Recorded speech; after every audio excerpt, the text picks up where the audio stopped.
Welcome. This is the book launch roundtable. We have the author and 3 commentators. The author is Willams, and the commentators are Anwesha Dutta, Daniel Rashid, Emma Jones. The author will be talking about the book in 5 minutes, and then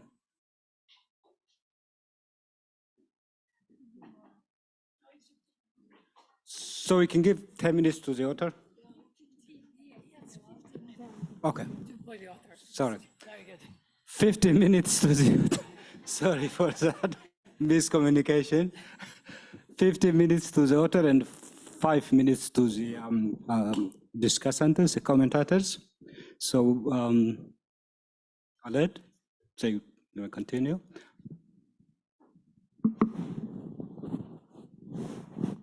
If I can borrow the mic. Yeah, thank you very much, and good to have the understanding of how long I should talk. Thanks a lot. So first of all, thanks a lot for inviting me to present the book and organizing the panel at the Bergen Exchanges. I really appreciate it. I thought I'd just sort of start and show you the book and then talk a little bit about the motivation for writing it and some of the main kind of contents and argumentation, and then I hope we can maybe come back to some of the themes and issues later on in the discussion. So the title is The Politics of Deforestation and REDD+ in Indonesia, Global Climate Change Mitigation. So this is my first monograph, but it's published with the Routledge Studies in Political Ecology series, and it came out earlier this year in June. So why did I write this book? So basically around 2008, 2010, I was reading a lot about REDD+ and noting quite a lot of the discourse in the media. And this was being portrayed as a very kind of good solution for addressing climate change globally and in many different countries. So there was this really kind of a win-win narrative that we could give money to people who would conserve trees primarily in the tropics, that there could be also support to local economic development through financing different projects and livelihoods of forest-dependent peoples, and that this could happen at a very large scale. So not just sort of local conservation projects happening at subnational level in particular communities and projects, but it's something that could happen really at a national level and also maybe even regional level. So that there could be these state-to-state agreements, bilateral agreements, such as the ones put in place subsequently by Norway, with different tropical forested countries in order to reward them for not cutting down their remaining trees. Now, at the same time as I was reading these kind of very positive kind of reviews of REDD+, if you like, I was also noting a lot of other kind of chatter around in activist blogs, but also in beginning in academic articles and in news articles around concerns and worries that different people had about what would happen as a result of these projects. What would happen, in terms of the impact on, reducing deforestation, but also what would happen in terms of the livelihoods, the rights, situations of different communities in and near the forest, and also whether or not these types of projects were a kind of greenwashing, where the roles and responsibilities of the actors and countries, states most historically responsible for the carbon emissions behind climate change, that this would be a kind of peripheralization of climate change policy, so that you would, in essence, put the burden onto others to change their way of life and their lifestyle, but not actually change the fundamentals behind carbon emissions, namely industrial capitalism and how that has evolved over time. So I constructed a research design that basically looked at one country case, Indonesia, but which had some subnational cases. So I chose Indonesia primarily because it has had, I have had some interaction with Indonesia and been to Indonesia over the years for different projects and work, but also because it was one of the main bilateral countries that Norway was agreeing to work with on this type of REDD+ projects. And also because historically Indonesia has had major problems with deforestation. So it's one of the top deforesting countries in the world, and historically it still has a very high deforestation rate, although it has gone down in recent years, the rate of deforestation. So I also looked subnationally at what was going on in Central Sulawesi. Central Sulawesi is the province of Sulawesi Island in kind of the mid part of the Indonesian archipelago, which has the highest rate of deforestation on Sulawesi, and primarily driven by mining, agricultural development, agribusiness, plantation development. And I chose two particular pilot projects that were part of the UN REDD program's work, supported through Norwegian money, but it was the UN REDD program that was implementing this, along with a range of different local partners, provincial partners, including the Provincial Forest Authority in Central Sulawesi and the AMAN, which is the umbrella organization for indigenous peoples in Indonesia. And the case design involved looking at one indigenous or self-identifying indigenous community in a place called Talaga, near a freshwater lake called Talaga Lake, and another community which was a transmigration community, a modern transmigration community. So in Indonesia, if you're not aware, there's a lot of transmigration where people have moved from one part of the archipelago to another part, primarily from Java and Bali, the most densely populated areas, to other areas to find work and also to find land for agriculture. So that was an important part of the research design, because I wanted to try to understand if there were different reactions to REDD+, depending on, for example, the relationship that communities had with the state, whether they were indigenous or whether they self-identified as indigenous or not, whether there were certain particular relationships that people had with land tenure, and how that related also to the legal status. So I studied then over the last kind of 10 years what happened with REDD+ in Indonesia, and there are a number of different stories that I want to tell, not to get into too much detail, but to tell you a few overarching stories that maybe we can kind of come back to in the conversation. So the first story is a very positive one, which is that Indonesia's primary rate of deforestation has reduced since about 2015. That's good news.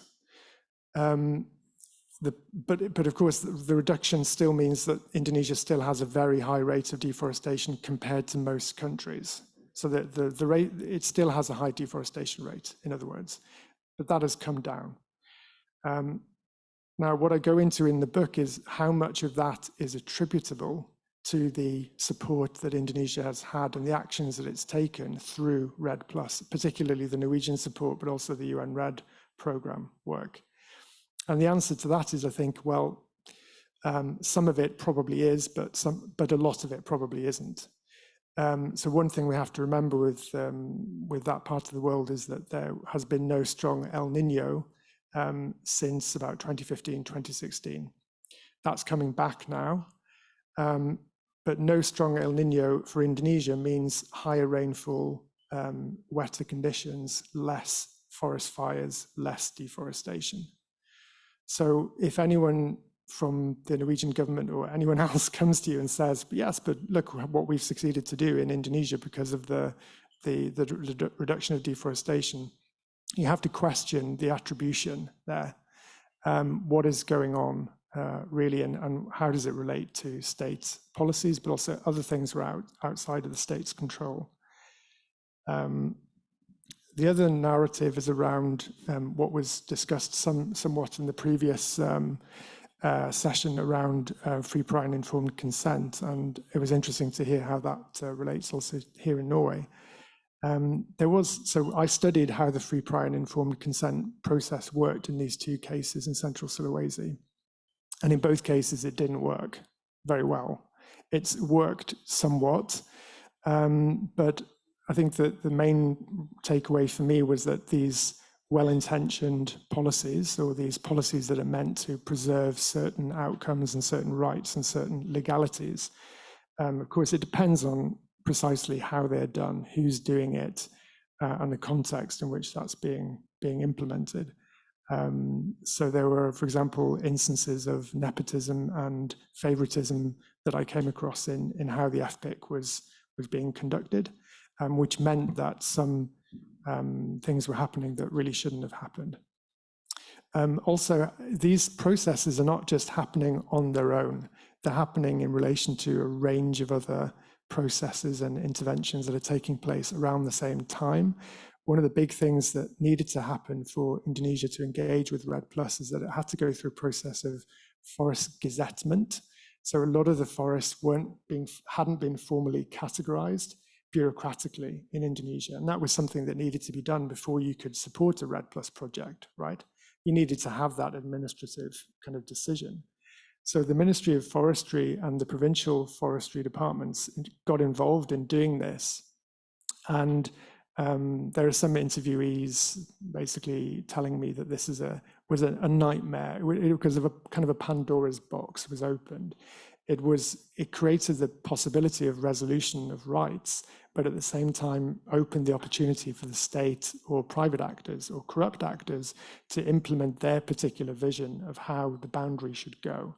So in one of the locations where I was studying, the villagers in that place woke up with the boundary going underneath their homes, which was obviously not a very good outcome for them. So they were, and that happened before the REDD+ project took place. And as a result, they rejected REDD+ because of that previous experience with the state forest bureaucracy.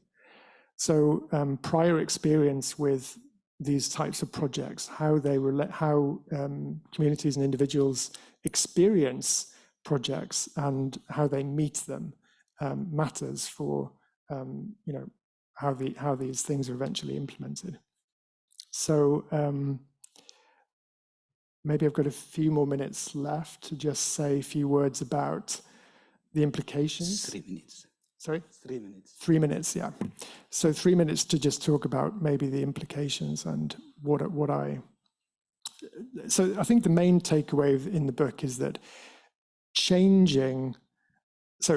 implementing anti-deforestation interventions in foreign countries is really hard. The politics has to be right. You can't force that situation. The domestic politics has to create a situation in which that is possible, right? But unfortunately, REDD+, I think, is being used as an excuse not to do more domestically within Norway. So I think that the REDD+ and the people working on REDD+ are generally well-intentioned, and I think they do want to address deforestation, but there's an unfortunate kind of narrative, a double narrative that I see emerging or has emerged over the last few years, where we don't really talk about, we talk about what is being done on the climate in terms of look at this climate superpower and what's happening with the forests abroad. And the success in, for example, Indonesia, although that success is a lot more complicated when you start to look into the detail. But we don't really talk enough, and I think that's why this session is good and this discussion is good, also the previous one, to talk about the alternative policy options that could have been pursued. One of the things that I was really surprised to learn when doing the research for this book was that there was one of the main academic proponents back in the day already, decades ago, for Red Plus was somebody called Milton Friedman. Not Milton Friedman, sorry, I've got that name wrong. Freeman Dyson, sorry. He was advocating that Red Plus should never be implemented without also reducing industrial carbon emissions. So for him, taking Red Plus out of the context of a broader change in the economy where you're moving towards a more regenerative kind of economy away from one-time extraction and then carbon emissions from this, I think that would have been fairly anathema. Thank you.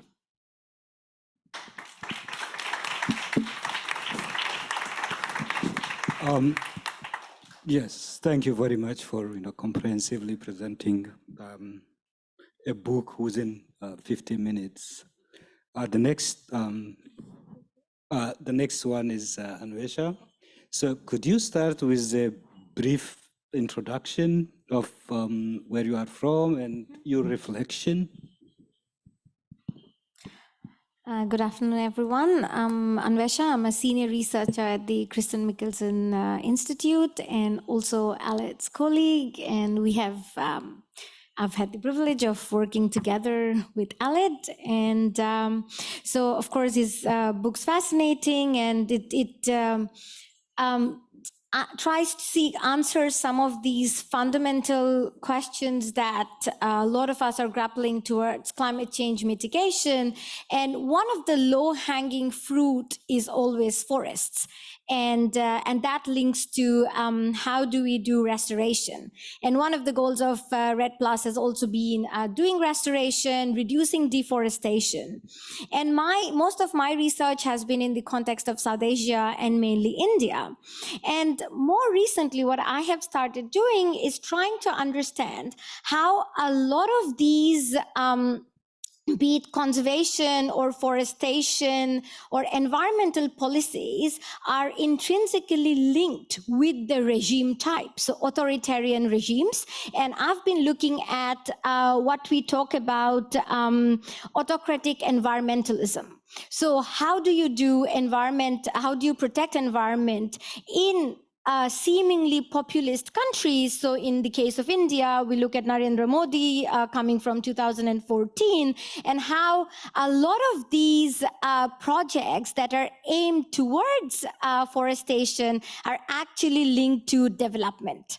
And how do you then, what Alad was talking about, greenwashing, but in India's case, more recently, it has been talked as green gutting. So it's being disastrous, not just for of course, there's been a lot of work looking at what are the pitfalls of tree plantation, why we should not be planting 3 million and 3 trillion trees. Not only is it bad for the soil, or is it not suitable to the climatic condition, the species are often not what it should be planted. Often the local communities are not a part of, as Alad was talking about, giving consent. There is displacement, evictions, and I could go on. But then this is all being greenwashed in the name of carbon credits. And more recently, we have found that the whole carbon credit market is quite, it's a phantom market. We don't know, who's really running it. And there's been some absolutely fantastic work coming out from Kenya, actually, on soil carbon storage. So linking to the environment. So recently, on August 2, the Indian Parliament actually passed the Forest Conservation Amendment Bill 2023, where India wants to commit to sustainable and inclusive development. But what this does is it works as an enabler to secure India's borders. So increasingly what countries are doing, they're passing legislations where they are saying like, well, 100 kilometers from the borders, the government can do what they want to protect national security. Even if there existed a forest, they could now use it for defense operation. So all these factors, so the geopolitics is a very important consideration. Defense is very important. Global politics also influences decision-making, and this links to, I think, the fundamentals of what Alad and I look at is political ecology, which is about scales, which is how decision-making at what is happening at the global level is actually connected to the local. So maybe Norway can very proudly talk about, transitioning into net zero carbon and so on, but who is facing the wrath of that is, we know, in Indonesia or in India or Tanzania. So yeah, that's about it. Thanks. You still have 1 minute. Oh, I do? Well, I can come back to it.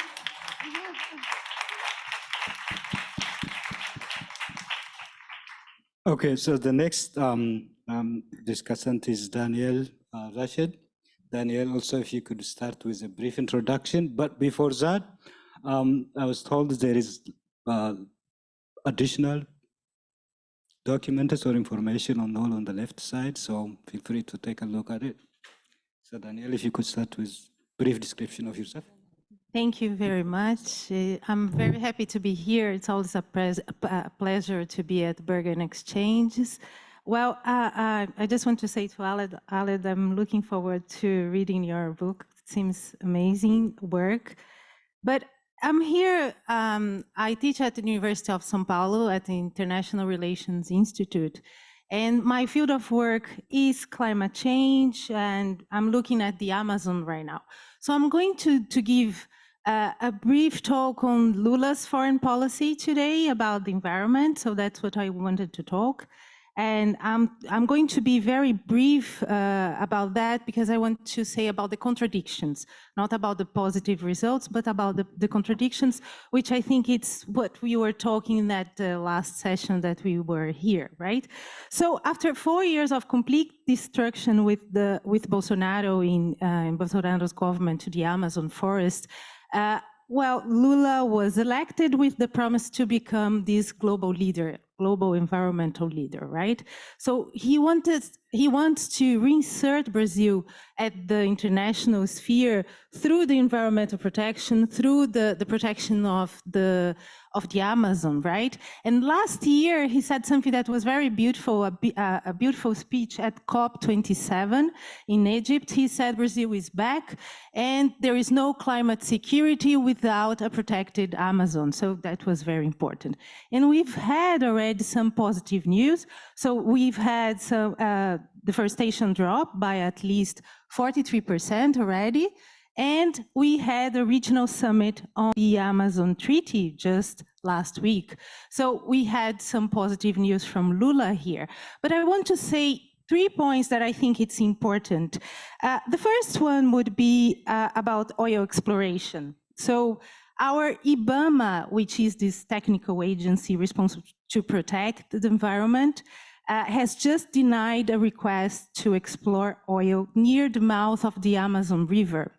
And the government, so Lula's government, criticized that and because of ecological transition. And I said, and I think that the person who summarized the situation here was Gustavo Petros, the president of Colombia. He said that this was a progressive denialism, right? So the left-wing governments, they are trying to excuse themselves. So saying that we need this ecological transition. So it's just like we were talking in the last session. So that's the stance on oil exploration. The next thing would be about Lula's position on the extra environmental conditionalities on the free trade agreement between EU and Mercosur. So the government, Lula's government, was very against it. He said that it's a type of neocolonialism. So my position is that not necessarily we should think that that's neocolonialism, because we could use this EU agreement to tie the hands of our extremely conservative Congress. So from above, that could be a possibility. This Congress that only thinks about tax matters as suprapartisan, so the rest they just exclude. And the next thing that I would like to say about this environmental treaty, or EU treaty, would be that could be a point of inflection with to rethink our bioeconomy with the standing forests. So Brazil continues to explore, for example, to export crude oil and timber to China, that continues to grow. So this bioeconomy with the standing forest is just rhetoric right now. So the third point would be about blaming developed countries. So Lula is saying a lot about that, and I do agree with him, of course. But my point is that this principle of common and differentiated responsibility so far didn't have much positive results, right? So it promoted a rift between developed and developing countries so far. And it also didn't avoid increasing global temperatures by 1.2 degrees Celsius at the present moment. So that's the 3 points that I would like to discuss about Lula's contradictions.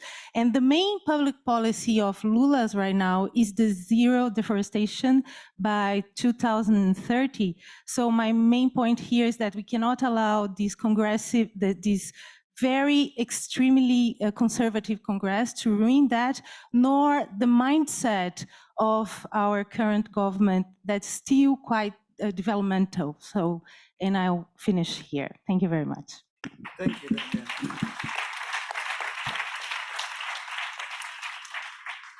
Okay, so the last commentator is Emma Janlord. Emma, if you could begin with a brief introduction.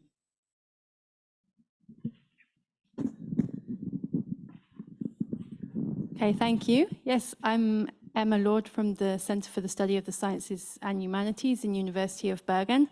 Thank you for inviting me here today. It's been a pleasure to work with Aled and all of you and engage in the discussions. So my case is, like Aled's case, is also about the peripheralization of climate policy, conservation and control, and the pernicious or harmful effects of environmental conservation, environmental conflict and exclusion, and environmental subjects and identities. So we've been having some very interesting discussions already about indigenous rights, and I've been really fascinated to follow along with those. And I also want to give a bit of pushback as to whether the concept of indigenous can be sometimes too reifying, using the case of Tanzania. And I've also put some quotes up on the wall. So after the presentation, you can play the political ecology matching game of like matching the quote to the narrative of Robbins, which Paul Robbins, which is used both in the book, and I'm going to draw upon it in my Subjects of Injustice article, which will be upcoming. So some of the similarities with the Indonesia case is that the State Forest Ministry was bypassed, so the Ministry of Natural Resource and Tourism, and this was attributed to corruption issues prior to RED+. Certain scholars have been critical of this. For instance, Easton Ribot, 2017, argued that if the government is corrupt, you do not circumvent it. We need to work with institutions to address those challenges and try to reform the sector. And also the inclusion of the Vice President's Office as coordinating body was also because of climate, as opposed to forestry. So climate is a cross-cutting sector, so it's moved the institutional choice away from, where trees are actually governed and controlled.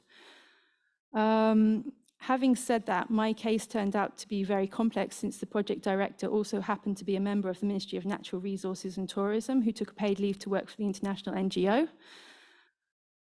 So this effectively enacted a privatization of forest governance. And in the first article, I discussed land tenure and the potentially re-centralizing effects of RED+, which it could be argued are more privatization than re-centralization, since more funding is awarded to international bodies than the Tanzanian state itself, although they do get a share of the resources through various means.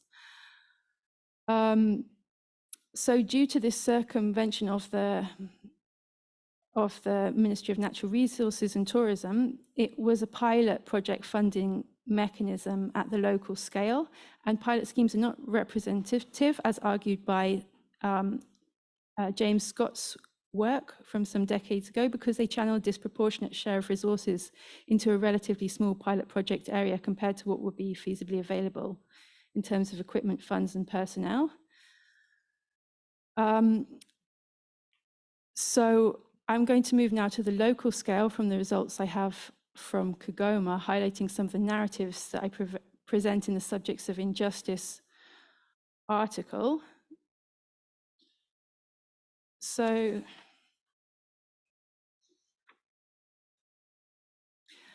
I think a key concept that we need to consider today, going back to the Holberg Awards ceremony, if some of you were there with Joan Martinez Ayer, is the concept of societal metabolism.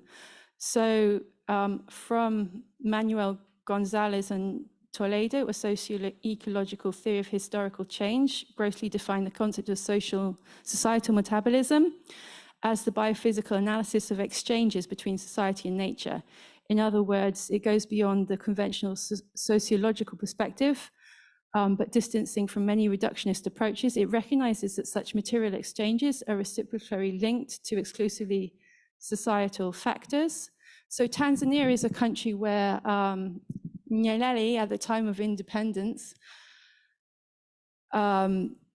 emphasized the non-ethnic political atmospheres, the need for us to consider ethnic identities. And Tanzania is sometimes considered as one of the countries that hasn't had the genocides that's happened in Uganda, Rwanda, Congo DRC, and part of the reason for this is attributed to this lack of ethnicity.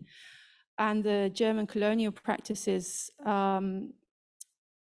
suppressed institutions and cultures, and the Germans did colonize Tanzania before the British. So that's one point. And in my case study, there are evictions taking place in the field, and these evictions are of migrants. So we need to consider also the role of migrants and their human rights. What about the displaced and their rights, and the rights of humans as humans, not only people because they're indigenous. Thank you for the wonderful summary.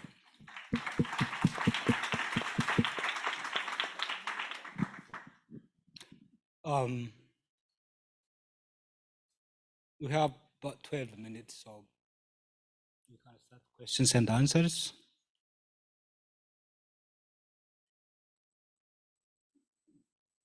Okay, so until we get someone to ask, I'll take the authority to ask a question. So what I understand is that it is a story we know, right? In many other sectors, international development programs. What makes this unique probably is the fact that it is a market-based approach. It is, in a way, it is creating a market in something that doesn't exist. Is it unique to, so the project Khaled is talking about, is it unique, or have you looked at other countries? Is it other programs? Is there a case that the RED project has worked? Yeah, thanks for the comments and question. I think it is the case that the vision is that this should be kind of a market for forest carbon. But I think it's quite clear in the literature that it is really only a kind of a proto-market at this stage. It hasn't taken off in the way that, for example, the Norwegian government had intended originally. There's a lot of money that's been going into building international support, including among other donor countries for RED+, so Germany, US, UK, for example. But when you look at the actual funding allocated, it's mainly still state funding, public funding. So I think we should kind of acknowledge that there's a difference between kind of the rhetoric and the reality when it comes to the forest carbon market. At the same time as, of course, there are a lot of, and there's been a lot of journalism and news stories on the private sector, the voluntary carbon market, this investigative journalism from Bloomberg News and from The Guardian, about cases in Peru and other places. So, one of the difficult things in studying REDD+ and forest anti-deforestation initiatives involving forest carbon accounting is that there are so many different types of approaches. You have kind of the state-to-state bilateral approaches. You have the money that's going through the multilateral bodies, UN REDD program, World Bank Forest Carbon Partnership Facility. Then you have NGOs kind of doing their own thing. Then you have companies sort of with these different standards. And so it is a kind of quite a complex picture. But the one thing which is true, I think, is that this is supposed to be a kind of a global or worldwide type approach. So you do have projects and programs and money going all across the world. And there are also examples in OECD countries. So I'm aware of research from one colleague now in Australia, where she argues that is actually working quite well because of the way property rights are quite well enshrined in the Australian legal situation. So, so definitely, I would say context matters for how this is working out. But I think it's the aspect of politics, and particularly the character of the state and how the state operates in particular places has been really downplayed. It's almost assumed when you look at the theories of change, there's this terminology, theories of change, that are there behind these programs. Basically, it's the same theory of change for every place on the planet, which cannot possibly work, right? I mean, that's just crazy, if you ask me. So, yeah. Thank you.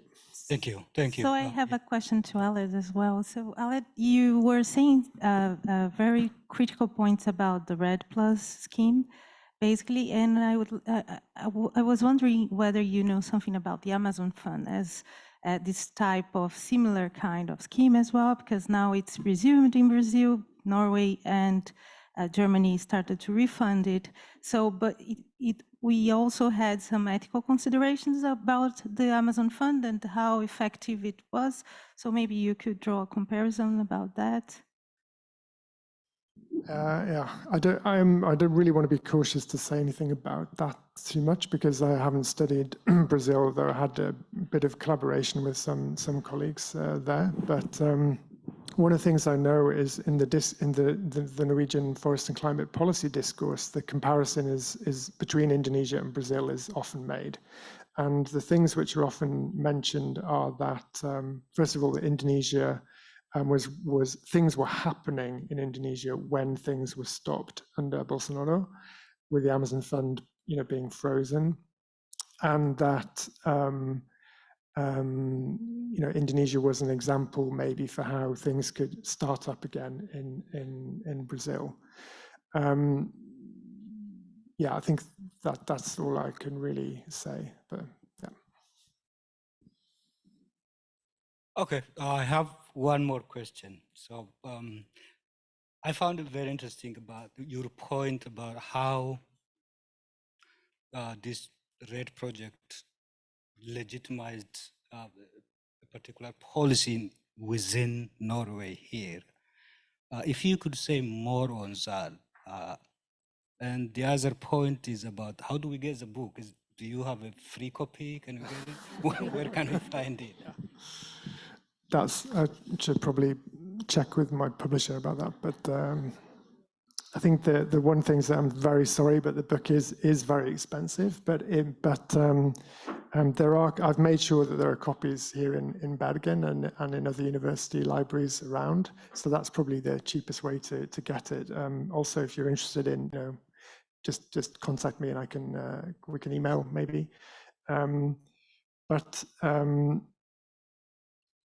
Yeah, sorry, what was the first question again? The domestic politics in Norway. Yeah, so I think that, I mean, this point is not, I mean, others have made this point probably better than I have and more forcefully, but the point has been raised that there's a kind of a duality or dualism to the way that Norway addresses climate policy. So you have